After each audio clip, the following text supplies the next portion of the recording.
Global, leading Britain's conversation. Cross Question with Iain Dale. Hello, a very good evening. I'm Iain Dale. Welcome to Cross Question, LBC's political panel debate show. Coming up in the next hour, you'll be able to put your questions to my panel. The lines are open 0345 6060 973. With me in the studio, Michelle Dewberry, businesswoman, broadcaster and Brexit Party candidate. Ash Sarkar, contributing editor at Novara Media. Rory Stewart, former Conservative Cabinet Minister, now independent candidate for the Mayor of London. And Lord Peter Lilley, former Deputy Leader of the Conservative Party and Cabinet Minister under John Major and Margaret Thatcher. You can watch what we're doing as well as listen to us on lbc.co.uk or the LBC YouTube channel, Facebook page or Twitter feed. Call 0345 6060 973. Tweet at LBC. Text 84850. Cross Question with Iain Dale on LBC. Well, a warm welcome to you all. So much to talk about over the course of the next hour. I'd particularly like people to phone in with questions about maybe the debate last night, leadership, Prince Andrew. I think, given what's happened over the last few hours, we should probably have a question on him. So the lines are open now, 0345 6060 973. Anthony is in Staines. What's your question, Anthony? Yes, good evening, Iain. Good evening, everybody. Hi. Evening. My question is, hello. My question is, if the Tories were to offer the Scots an Indy Ref 2, what would be the outcome on the general election? It's an unlikely prospect, isn't it, that Boris Johnson is going to reverse entirely what he said last night? Yes, but it's throwing a curveball at Nicola Sturgeon, isn't it? All right, well, let's put that to the panel. Rory Stewart.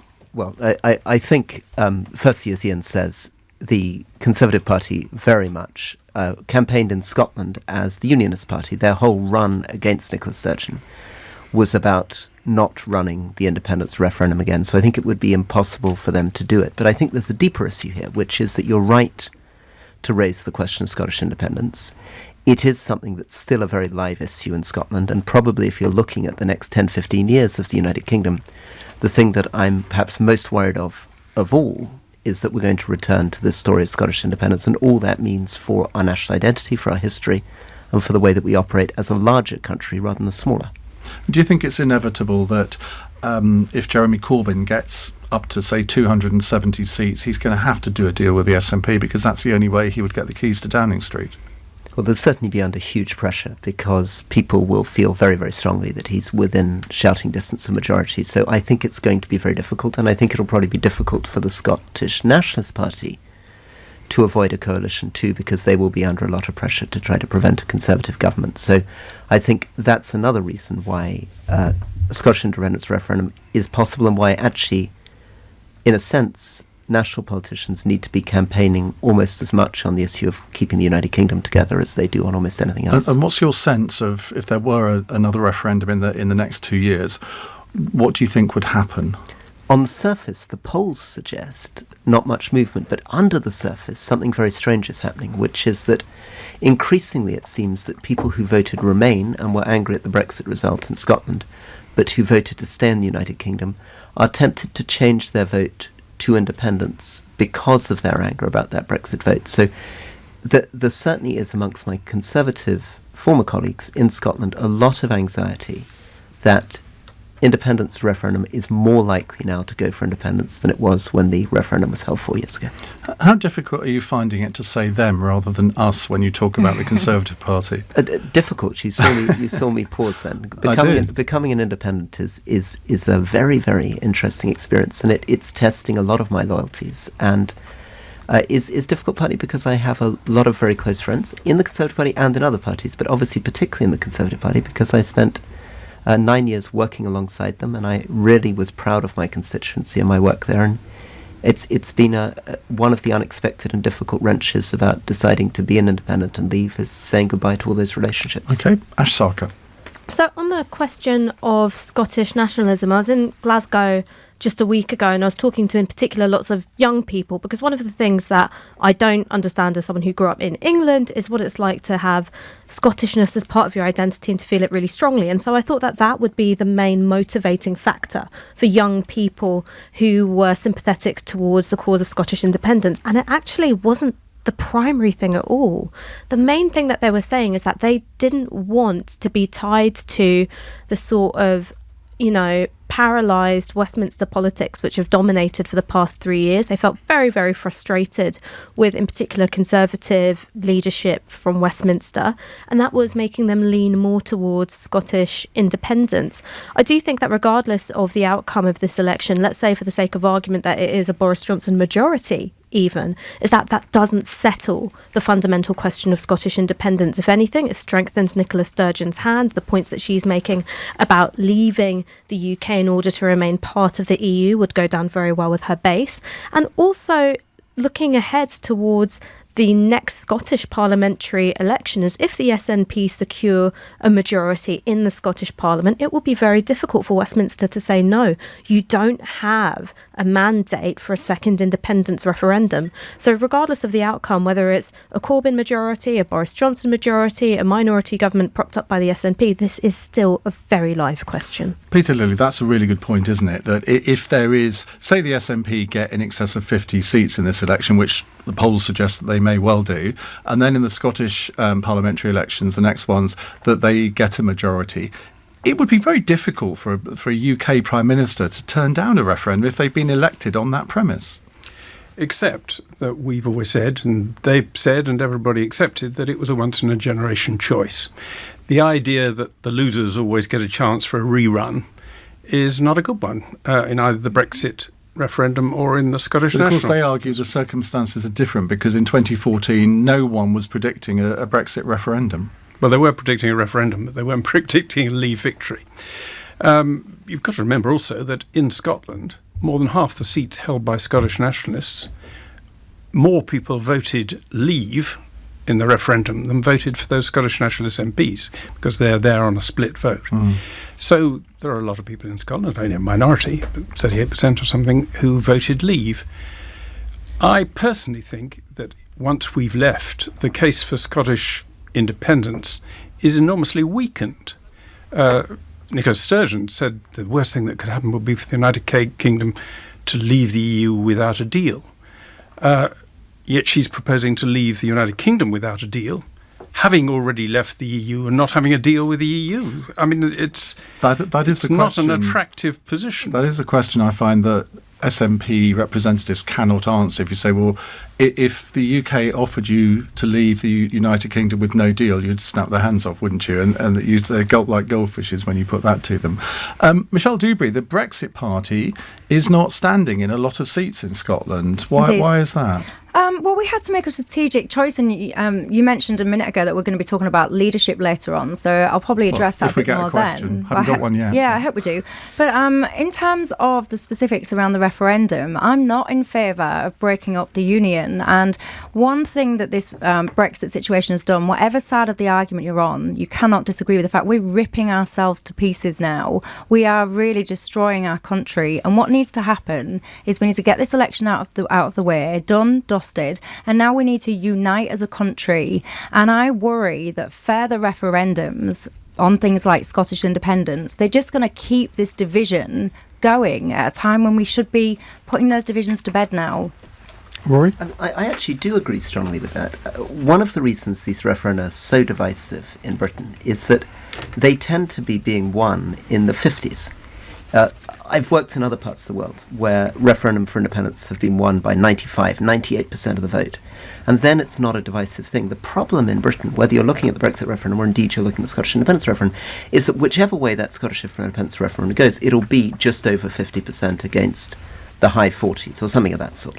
And that is terrible for a country because it leaves these issues unresolved. It's not like Kosovo independence or South Sudan independence where well over 90% of people want independence. What it does is it stores up these endless tensions about rerunning these things. The problem is, though, you can't, if you've had the original referendum with one franchise and one system where it's just a simple majority, if the Westminster Parliament put in, say, a 60% threshold, I mean, SNP supporters would be in uproar, wouldn't they? I mean, I think one of the problems is that we've looked at every single complicated, knotty democratic problem in this country, whether it's EU membership or whether it's further devolution. We've gone, you know what, we can sort this out with a referendum, whereas actually these are really knotty problems and they deserve more complex than binary answers. But other countries do it, don't they? Switzerland, New Zealand, in some states in America, some of them have almost weekly referendums. Well, you also have a constitution which is able to accommodate that, whereas ours is this sort of piecemeal put together thing, and it doesn't quite want to cope with a sort of majoritarian, binary response to a complicated answer. I think one of the things that we sometimes forget is that in Northern Ireland and in Wales, there are ongoing questions also about various forms of either independence or further devolution. And they're a lot more complicated than simply saying in or out. There are questions of cultural identity. There are questions of other forms of economic sovereignty and self-determination, further devolution, or indeed federalism. And I think we lose that in the discussion with Scotland. There's been a lot of consensus so far. Let's break that consensus now with the next question. Anthony, thank you for that. Mark is in Hitchin. Hello, Mark. Yes, good evening, everybody. Hello. I'm pleased to say that Boris hasn't disappointed me today, and we've had our daily falsehoods. Today, he actually said that he, in trying to defend not issuing the Russia report, that he has not seen any Russian interference in any British democratic event. Unfortunately, in 2007, sitting next to the Russian foreign minister, he suggested that Russia had been interfering with our democratic events. 2017. Yesterday, you mean 2017? 2017. Yesterday in the debate, he said, I will not be selling the NHS. I can remember a few months ago that he would not be sending a note to the EU asking for a delay. And as the Conservative Party rebranded itself Fact Check UK last night, I want to know when it's going to rebrand itself the Orwellian Party. OK. Peter Lilley. Well, that's a very long question from one of my former constituents. Where do we start? Let's start with that fact check site, which they changed their press office Twitter feed to Fact Check UK, and it hasn't gone down well, has it?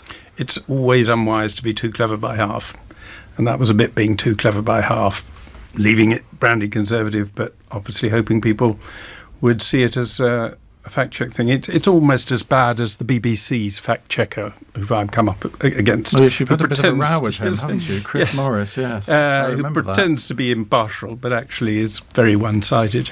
Well, he would obviously refute that. He would try to refute it, but he couldn't really, because he was wrong. I happened to remain in the studio and was able to point out how wrong he was. You think the Conservatives were wrong to do this, and just think it was a childish political stunt? Well, you choose your own words. I think it was unwise.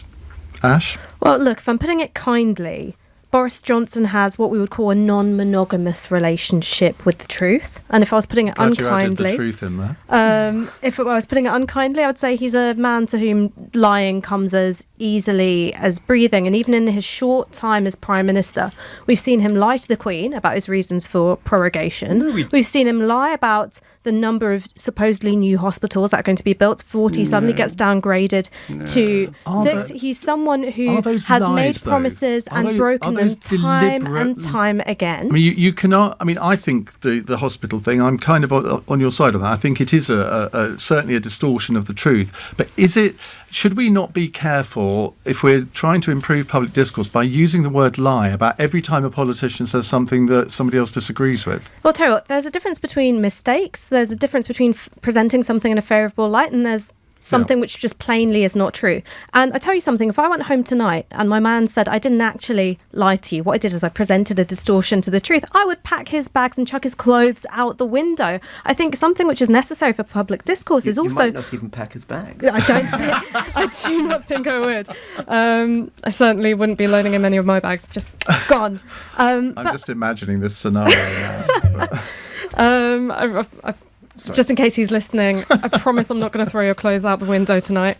But I think something which is necessary for public discourse is also calling a spade and saying when things are true and saying when things are false, because it's not actually a term of abuse to say this is a lie. When we look at this Fact Check UK thing, the Labour Party have got a similar one called The Insider or something like that, which they say is a fact check. You can believe the truth here. It's not unusual for political parties, and indeed I think it's perfectly legitimate for political parties to call out their opponents when they think they've got something wrong. But this was sort of a slightly different way of doing it. I mean, of course, rebuttal is something which every single political party does, and that's why you've got the Labour press account, you've also got the Conservative press account, and then you've got these sort of, other little solar system add-ons to these accounts as well, which present rebuttals in different forms. The difference is that with the Conservative rebrand yesterday is that it had its credibility tick next to Fact Check UK. And when you're scrolling Twitter quickly, as unfortunately I waste most of my life doing,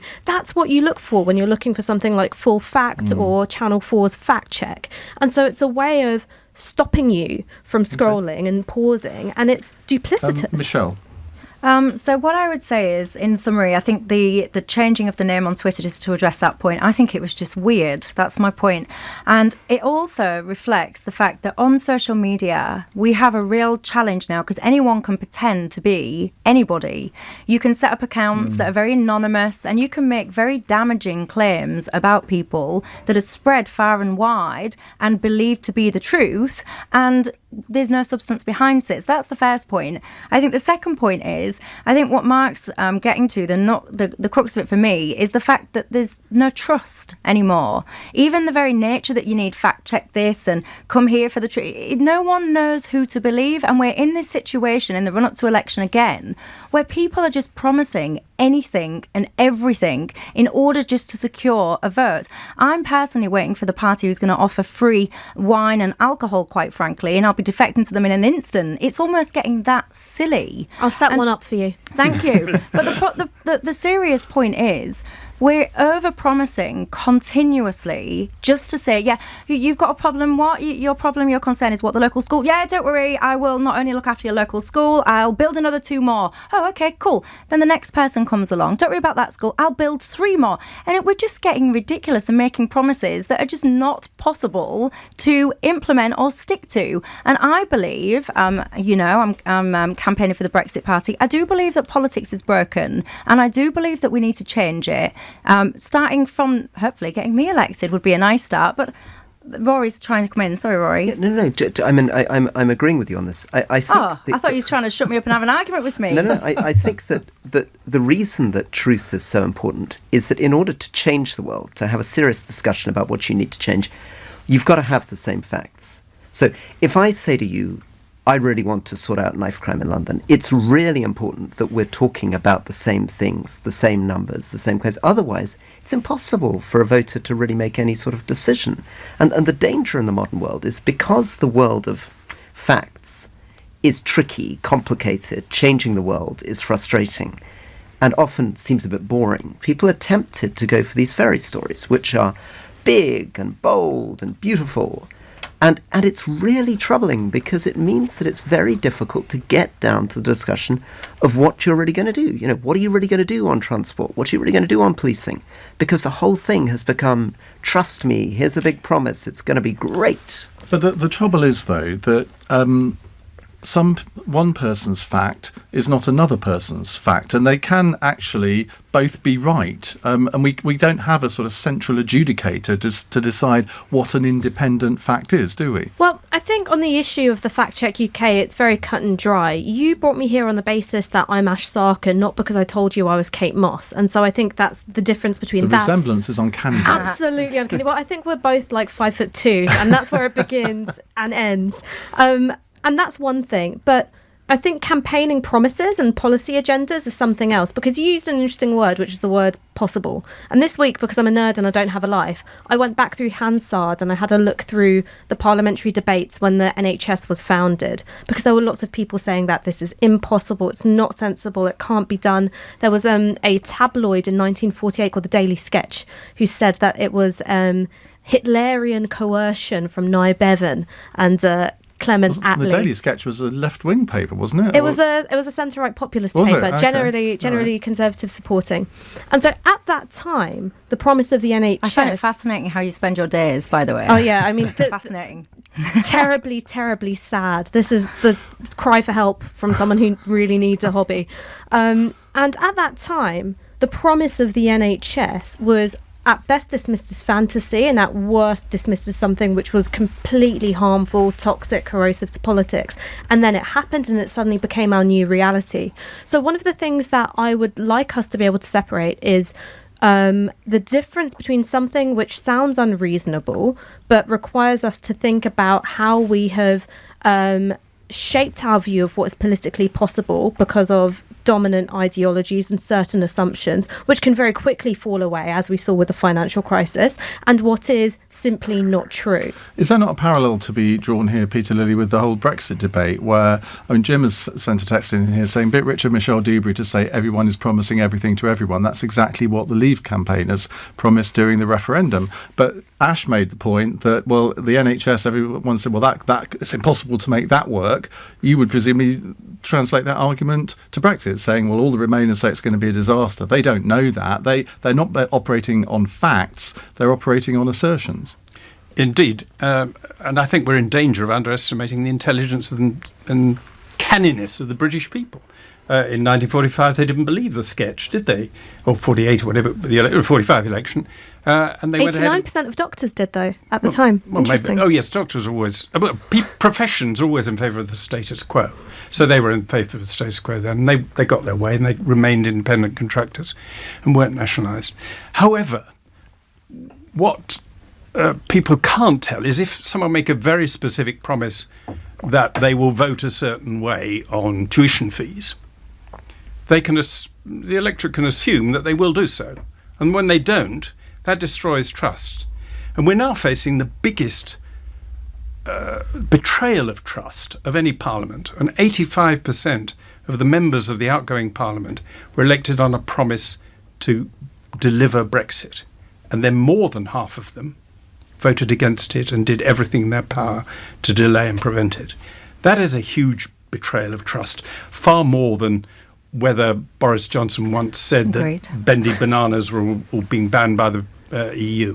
Can I bring in a nuance on this when we're on the fact-checking, which is that I think it's also important to clarify that, yes, there were members of Parliament who were completely against Brexit. There were also members of Parliament, many of them who were arguing, for example, for Theresa May's deal, which people like, I understand, perhaps yourself, Boris Johnson, didn't think was a real Brexit, but which they were sincerely voting for, believing they were delivering on the referendum. So this idea that anybody that happened to oppose no deal and supported Theresa May's deal was somehow against Brexit is also a simplification of the facts. But I didn't say that, did I? You said the majority of the members of Parliament, your majority of members of Parliament did all they could to prevent Brexit. That isn't true. It is true, more than 51%. I happened to be one of the people who persuaded Boris that in the final resort he should vote for it because it was less bad than no Brexit. And it seemed then that the only alternative was that terrible deal and no Brexit.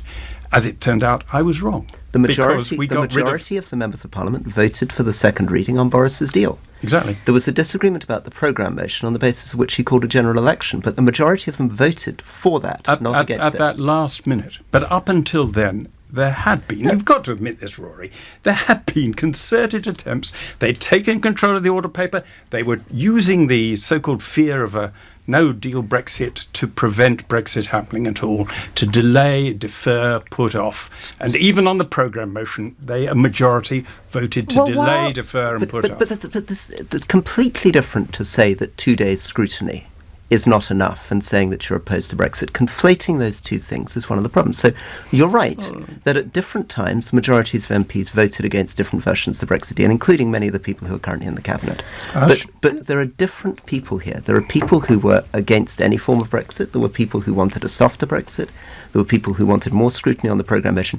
It's been very convenient for the Brexiteers to suggest that somehow this has been a great betrayal, but it's a bit awkward given that actually they got a majority on that second reading. I mean, there's a funny thing going on here, which is there's the story that facts tell and there's the stories that feelings tell. And I think it's the story that feelings tell which is shaping how we think of Brexit more strongly. So the story that facts tell is that many parliamentarians voted against Theresa May's Brexit deal and indeed Boris Johnson's Brexit deal for lots of different reasons. And then there's the story feelings tell, which is that somehow Mark Francois is more Brexity than you, Rory Stewart, when you actually voted more times in favour of a Brexit deal when it came your way. So I think one of the things that we all need to admit to ourselves is that we're not analysing the facts in a rational way. We're bringing our expectations, which are very emotive, to bear on our analysis.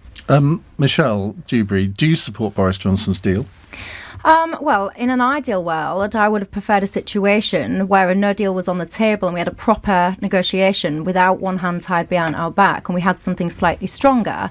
However, we are where we are, and it'll be interesting to see. I'm hoping that we get a Brexit Parliament returned on December the 13th. And if we do, my preference would be that you go back and do a second and more stronger negotiation with no deal back on the table. And that would be my preference if you were to ask me and I was elected into Parliament. But that's fantasy, isn't it? It's not going to happen. Well, no, that's my perspective. That's what I would like to see happen. If that wasn't possible for whatever reason, then we'd be in a situation where I'd probably be forced to vote for that deal on the premise that I can actually input and make sure that we're applying scrutiny to the future negotiations to make sure we have something that gives us the best possible outcome. Do you think Nigel Farage has made a big mistake by standing down all these candidates? Because you look at the polls now for the Brexit Party, support is plummeting, which clearly is going to affect your ability to win. Well, I'll address your point about polls. First things first, I think we've got we've got media, lots of media with quite a strange bias at the moment who want Parliament to look a certain way. So firstly, I don't pay any attention to polls. The only result I'm interested in is the one that comes at the end of December the 12th, because I think up until then data can be manipulated and they bear no relevance to me. So I don't look at the polls and sit there and go, oh yes, today I stand a good chance in my constituency because the poll says, and then tomorrow I go on a downer because the poll has changed. I don't give a monkeys about that. I sit and I go, I need to work as hard as I possibly can in order to try and win my seat. And to your broader point about the strategy, at the end of the day, given the electoral system and the way it works, it was always going to be the situation where it was either going to be Tory or Labour majority. And out of those two options, as a Brexiteer, the Tory one would have been more favourable to me. And I think you have to make a tough decision. And I mentioned leadership earlier. And one of the things this country has lacked is true leadership. And when you make a strong leadership decision, they will have people that are for you and people that are against you. So it doesn't surprise me that there's people that have been critical of this decision. For me personally, what I would have liked to have seen is that Tories would have eased off in areas like my constituency, which is Hull, because I truly believe it is not in the DNA of people in those working class northern seats to vote Tory. They've never once voted Tory in God only knows how many years. So I find it fascinating that all of a sudden the Tories think that somehow, magically, they stand a chance in those areas, because I don't believe they do. OK, Michelle Dewberry, thank you very much. Peter Lilley, Rory Stewart, Ash Sarkar, Michelle Dewberry are going to be with us for the next half an hour taking your calls. 0345 6060 973. Archie in Falkirk says Rory is too nice to be in politics and we'd all vote for him in the real world. He's a diamond. So you've got one fan there, Rory. One fan. We'll see if we can get some fans for the rest of the panel just to be balanced by the end of the hour. You're listening to LBC's Cross Question. I'm Iain Dale. It's 8:32. Serena Farrow has the news headlines. The Queen's allowing Prince Andrew to step back from public duties for the foreseeable future. It follows a TV interview with the Duke of York gave about his friendship with the late convicted sex offender Jeffrey Epstein. A statement from Buckingham Palace says the Prince regrets the association. Boris Johnson's revealed the Conservatives will cut national insurance ahead of the release of their manifesto. Earlier, the Liberal Democrats revealed their promise to recruit 20,000 teachers and offer free childcare for 9-month-olds. Meantime, Labour announces its manifesto tomorrow, promising one of the most radical agendas that the country's ever seen. And a neo-Nazi teenager from Durham who made a list of places in the city which he thought were worth attacking has been found guilty of terrorism offences. The 16-year-old singled out schools, pubs and council buildings as targets. LBC weather mostly dry tonight with the exception of showers in the northwest, heavier in the southwest though, a low of 1 degree. Election 2019. Continuous coverage on LBC. According to Scotland Yard, the crime took place at 24 Culver Street, Paddington. The murdered woman was a Mrs. Lyon. In connection with the murder, the police are anxious to interview a man seen in the vicinity wearing a dark overcoat, light scarf, and soft felt hat. And so the trap is set. From the mind of Agatha Christie comes a whodunit like no other. The Mousetrap, only at St. Martin's Theatre. See it now. Keep the secret forever. High quality, affordable kitchens designed in your own home. That's Room Sense. That's Room Sense. Book your free Room Sense home design visit and we'll measure up, show you samples, create a stunning kitchen design and give you a quote all before we leave. Quality at a price you can afford. That's Room Sense. Book today at roomsense.co.uk. Make their Christmas wishes come true with the latest trainers from Nike. Whether they want the Nike React Element 55, Nike Air Max 720 or Nike Air Max 200. At littlewoods.com you'll find all the styles they love, all with inclusive delivery and free returns. Own Christmas. Shop now at littlewoods.com. Once in a while, a movie comes along that leaves critics and audiences breathless. That movie is Le Mans 66. We are gonna beat Ferrari with a Ford. Are you nuts? Starring Academy Award winners Matt Damon and Christian Bale. They hate guys like us because we're different. Don't miss the incredible true story of Ford v Ferrari. Trust me. It's one of the year's must-see films. It's sensational, a triumph. Together, we're gonna make history. Le Mans 66. You're gonna want to see this. In cinemas and IMAX now. At Ring, we've reinvented the doorbell. So no matter where you are or what time of day, you can watch over your home and the things you care about. Ring Video Doorbell streams HD video and two-way talk straight to your phone, so you can speak to whoever's at your door from anywhere. Delivery. Oh, great. Could you leave it with my neighbour, please? Sure, no problem. And it's so simple, you can install it yourself in minutes. See, hear and speak to whoever's at your door from wherever you are with Ring Video Doorbell. Available at ring.com and selected retailers. Cross Question with Iain Dale on LBC. 8:35 on Cross Question. We have Michelle Dewberry with us, businesswoman, broadcaster and Brexit Party candidate. Ash Sarkar, contributing editor at Novara Media. Rory Stewart, former Conservative Cabinet Minister, now independent for Mayor of London. And Peter Lilley, former Deputy Leader of the Conservative Party. Right, let's go back to your questions. Of course, remember, you can watch us if you like on the LBC website at lbc.co.uk, on YouTube, Facebook or Twitter. Neil is in Sindon in Sussex. Hello, Neil. Hello there. Yes, I've got a question here about the climate emergency that all politicians seem to agree we're in. What do your panellists think of this? Is there any hard evidence to justify the so-called emergency? And is the planet really in mortal danger? Michelle Dewberry. Well, I am many things, but a climate expert, I am not. I must be honest. So I use my take very, very simplistically when I think about climate change. And I think about how I feel about the weather. And I'll tell you why I use this. I remember when summers were summers and winters were winters. And this is on which I based my very simple analysis about do we need to do something about climate change. We're in a situation now where the seasons are so interchanging at the moment. You can go from glorious sun to freezing cold and back again within the space of one season. And that, for me, has been one of the single things that's made me sit there and think, actually, something isn't quite right. And what can I do, just on a minor, tiny level, to make my behaviour change? And I was someone that, I must admit, and I'm probably not great to admit this, but it was never up there in terms of my personal things that I was worried about. And it's only recently become one of those things. And I was spurred on by, Extinction Rebellion. They had me as a customer and a follower of theirs until the antics on the tubes when they very promptly lost me. So do I think that the experts are right to say that there's a climate emergency? I would say on this one they absolutely know way more than me. So if they're saying that we have problems, then we have problems and we need to be taking them seriously. And tomorrow the Brexit Party are introducing their policy platform, which will absolutely have our thoughts in terms of parties and national policies on that and how we intend to look at climate change going forward. That'll be interesting because Nigel Farage, when I've heard him speak on this subject, I would put him down as a climate change sceptic. Would you? Well, let's see what happens tomorrow then. Yeah. I mean, you're competing proceeding with the Labour Party manifesto launch tomorrow. Is that wise? No, it's Friday. Friday. Have I just said, what day is it today? It's Wednesday. This is why you shouldn't campaign in an election, boys and girls, because so we have a political candidate who doesn't know what day of the week it is. You lose track of days. I tell you, this afternoon, I barely even knew what my own name was. Anyone that's not campaigned in an election, you do not know what's hit you, I Michelle, tell you. I also have to, because you kind of mentioned the name of the constituency that you're standing in, I do have to give the names of the other candidates there.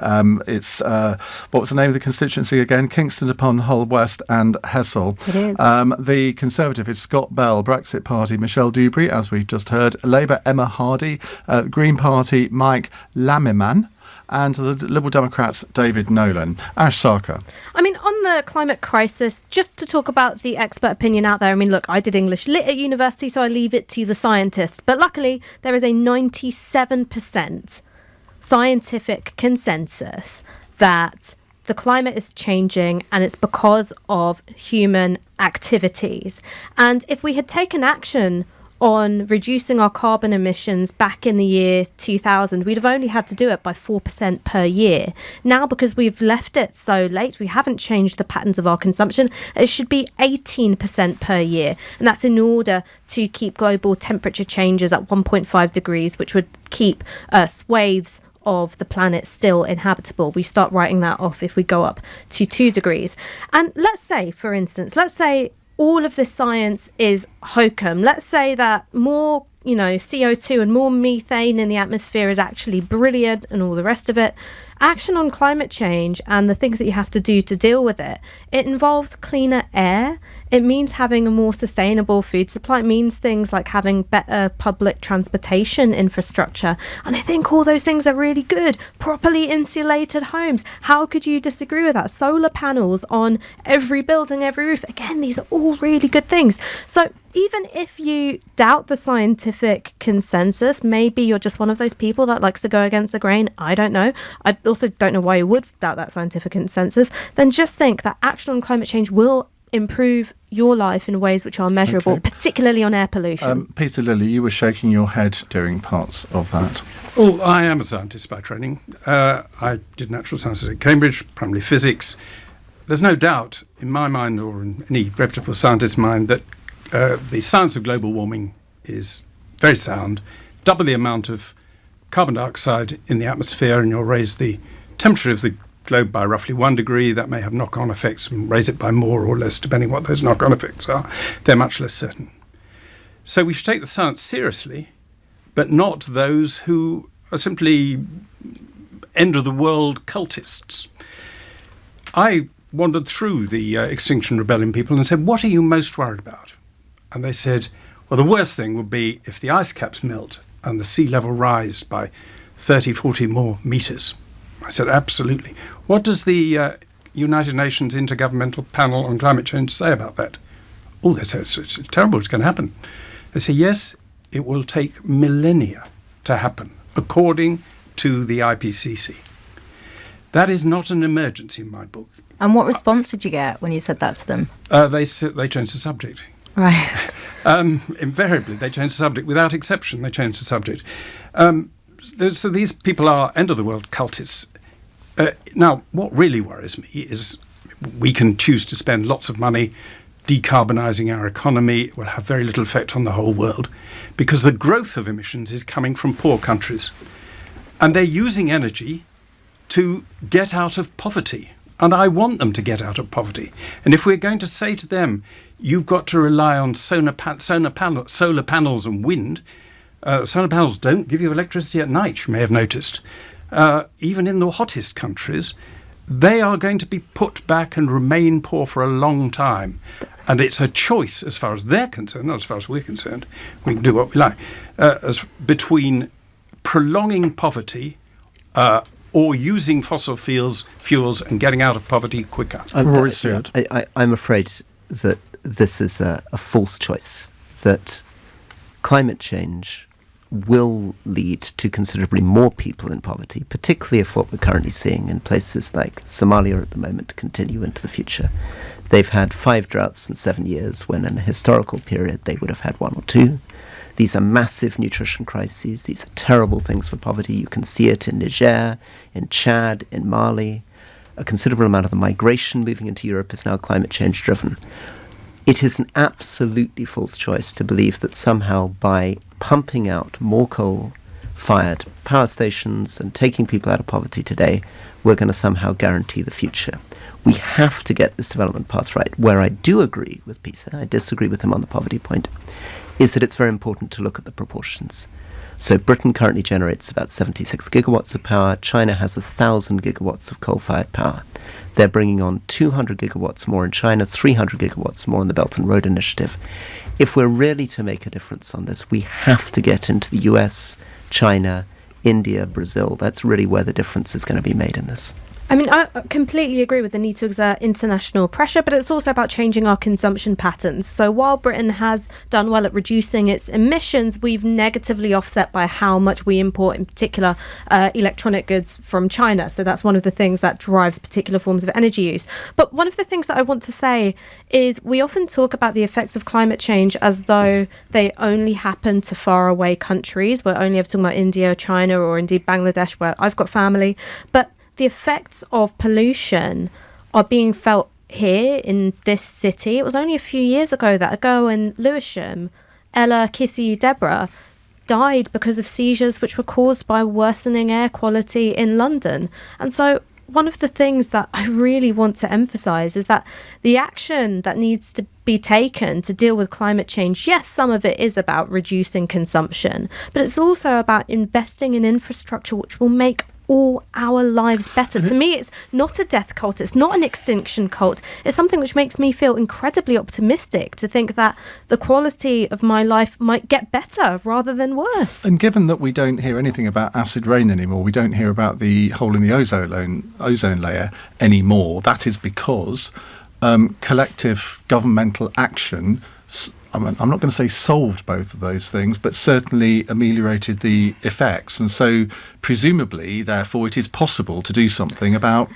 climate change. And this country led the first industrial revolution, which was a fossil fuel powered industrial revolution. And you look at the talent that we've got in this country, we've got a highly educated workforce. You look at the areas of the country which really do need investment, which have suffered because of deindustrialisation for decades. And you think about what a green industrial revolution, investment in these regions to support green technology could do. That's something that can bring back jobs, jobs in the numbers of the hundreds of thousands. There's very quick, straightforward things that we could do.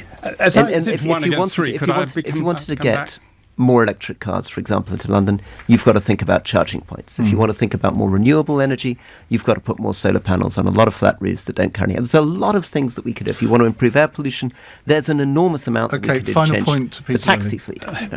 I'm against air pollution. Air pollution is not caused by carbon dioxide. It's caused actually by diesels, which we are encouraged to take on by Gordon Brown, because it would emit less carbon dioxide. You're not going to find a Gordon Brown defender in me, mate. Okay. Now, as far as bit to the left of Rory is concerned, the best analysis of what will happen if we do and don't take action on climate change, not the best, I think is very flawed, but the one on which government policy is based is the Stern report.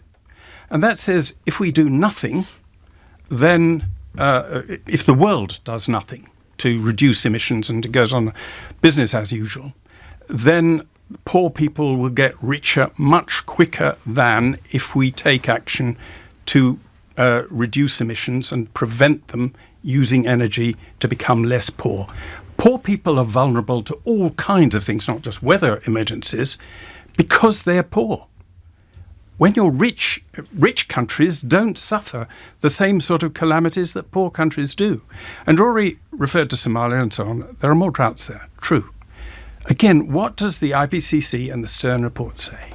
They say global warming will increase what they call water stress in some parts of the world, but will decrease it as far as twice as many people are concerned in other parts of the world. In other words, there will be a net reduction in people suffering drought. Right. That's what they're saying. They may be right, they may be wrong. But it's not just a question of drought. We could go on for the rest of the hour on this, but I do want to squeeze one more question in, but we do have to go to a break first. It's 8:47.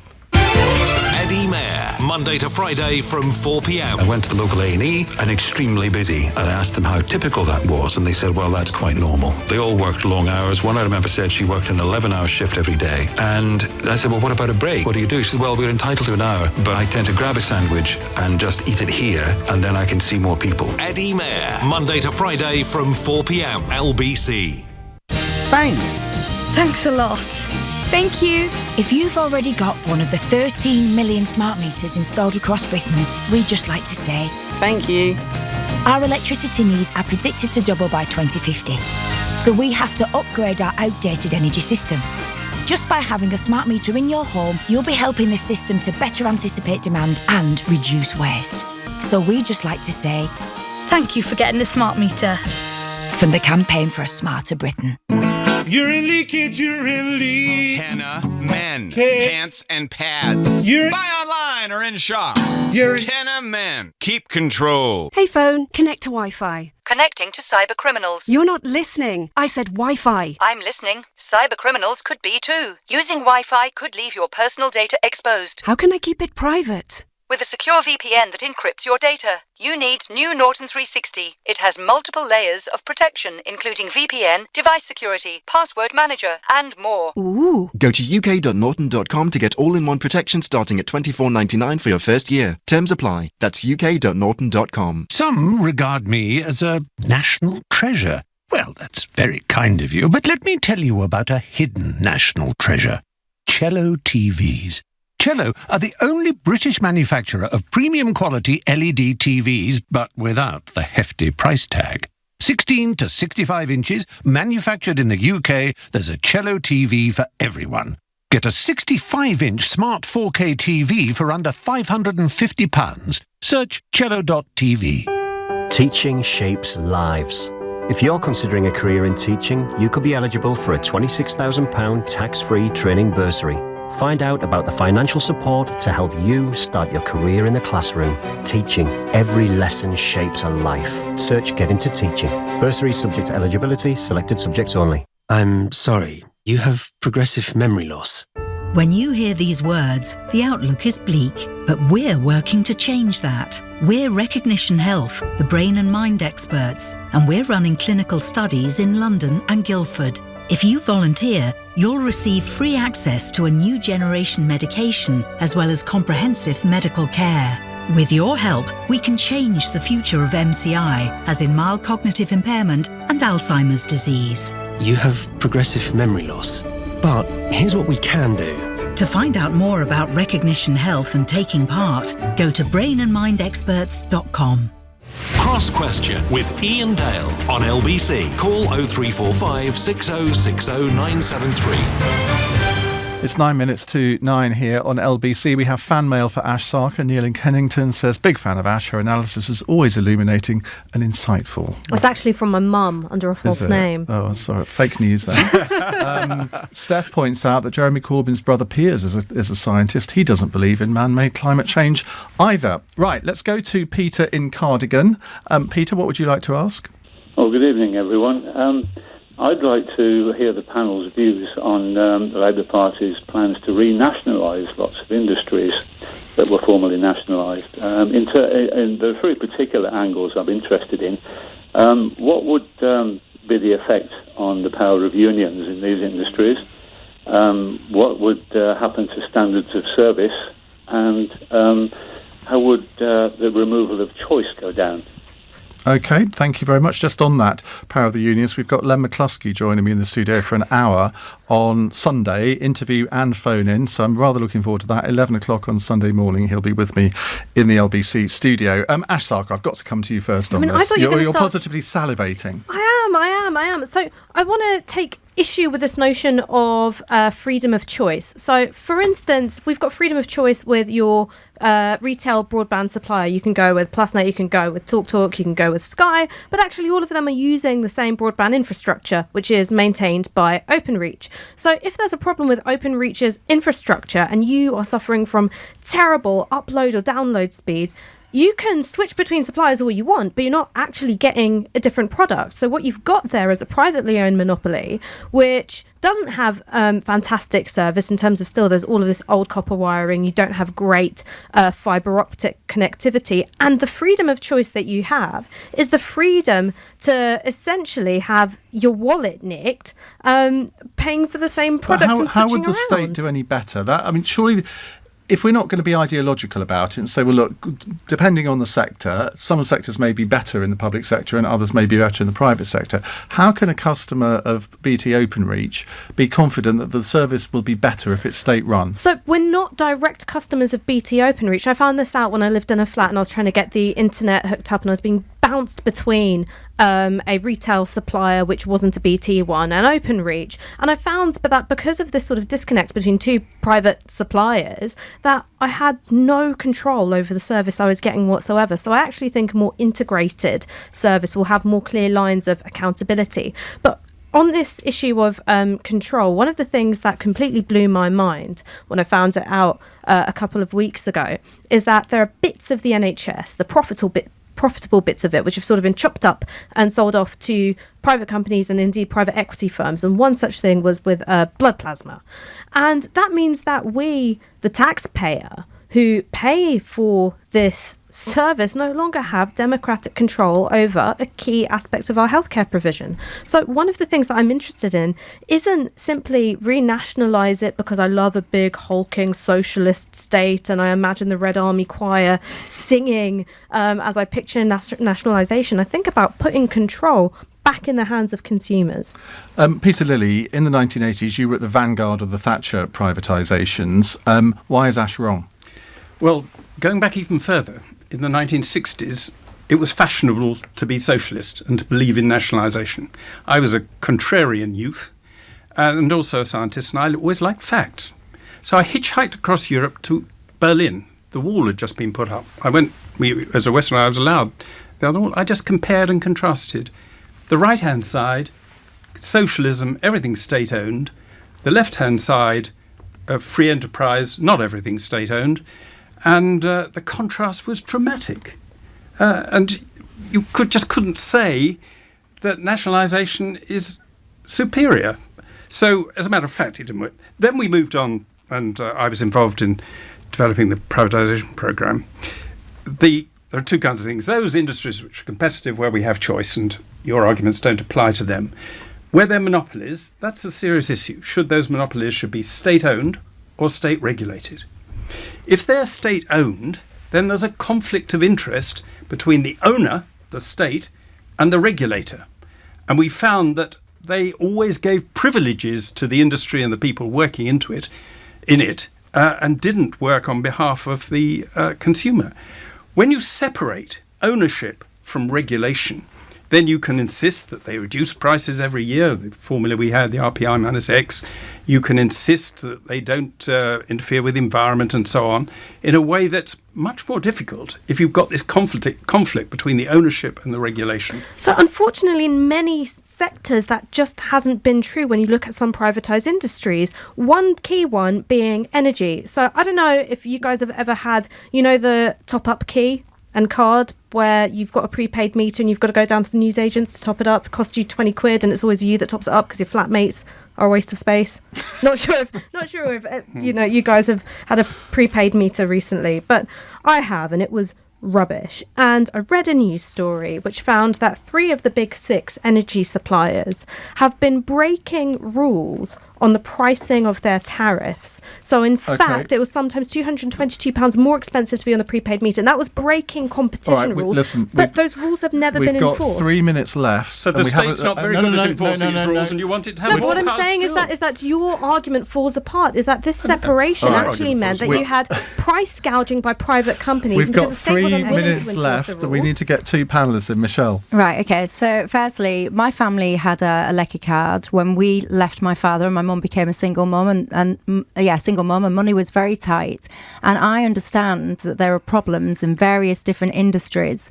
The answer to these problems is not a simple remedy of nationalisation, or in some cases renationalisation. And there will be many unintended consequences to these kind of strategies. Not least, I think there's about 8 million pension holders that have their pensions invested in industries and businesses such as the ones that we're talking about nationalising. And if you have a strategy to come along and essentially buy out these industries, businesses, services, whatever you want to call them, at below market value, you will not just alter prices that people can charge, but you will really have the unintended consequence of affecting people's pensions pots. That's my first point. I've already got 3 points. I've got 3 points very quick. One more. All right, one more.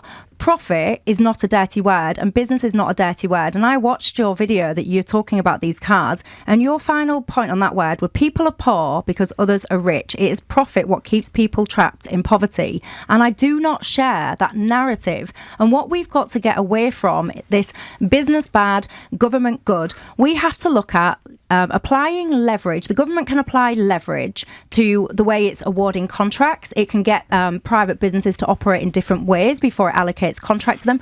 Empowering business to take over everything isn't the right answer. Rory? Okay, so one of the reasons I'm very, very pleased to be an independent is to get out of these incredibly stale ideological standoffs. The truth of the matter is it completely depends on the industry.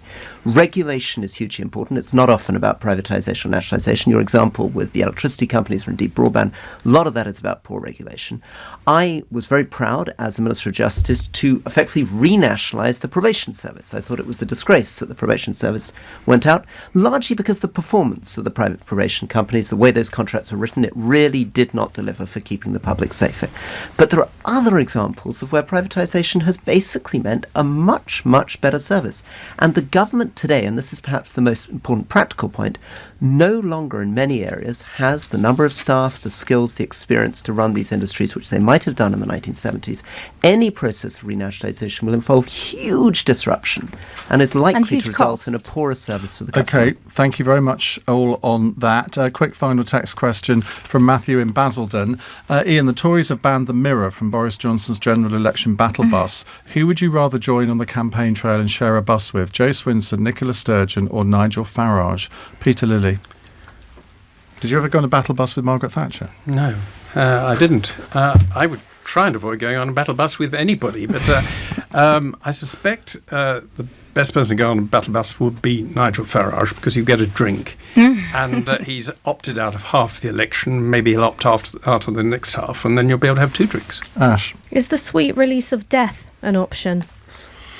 I don't know. Your choice. I choose the sweet release of death. Okay, Rory? I would travel with Jo Swinson. I've been very impressed by her latest policy on vermin control and the way that she's been dealing with squirrels. Yeah, she did refute that on the programme on Sunday. Who are you going to vote for in the election, Rory, by the way? The great thing about being an independent is I get to keep that to myself. Who are you going to vote for, Iain? I don't say before the election because it would be against broadcasting rules. Right. So at least I have that excuse. Michelle? Well, of course, I do indeed travel on the battle bus with Nigel, and I can tell you it's a good place to be, and we won't be stepping down the other half of the election. I hate to disappoint you. We will be fighting it all the way, and you are welcome on the bus should you want to join us. Is that an open invitation? Because I'll take you up on it. Oh, interesting. Can you imagine Ash Sarkar and Nigel Farage I'm up on a for battle it. bus? Well, I'm up for it. Can I come and film it? Are you up for it? We'll negotiate. I'll speak to the boss. No deal. I want in. Well, yeah, I was Right, going to say, you won't want to come on my bus, because my bus at the moment is a little bit rickety and absolutely full of my clothes and all the rest of it, because when you are, as you'll know, Rory, when you are on the campaign trail, literally, you live pretty much in your car, driving around with leaflets and stickers, and Ash, you would probably come out of my battle bus with Brexit Party stickers all over you and leaflets and balloons, and I'm not sure you'd like that look. Survive. I'm sure there's a fetish about that somewhere. I'm sure there might be. Michelle Dewberry, Ash Sarkar, Rory Stewart, Peter Lilley, thank you very much indeed. You can listen to the Cross Question podcast wherever you get your podcast from, or the whole thing you can watch on the LBC YouTube channel in a moment. You're listening to LBC. I'm Iain Dale. It's 9:02.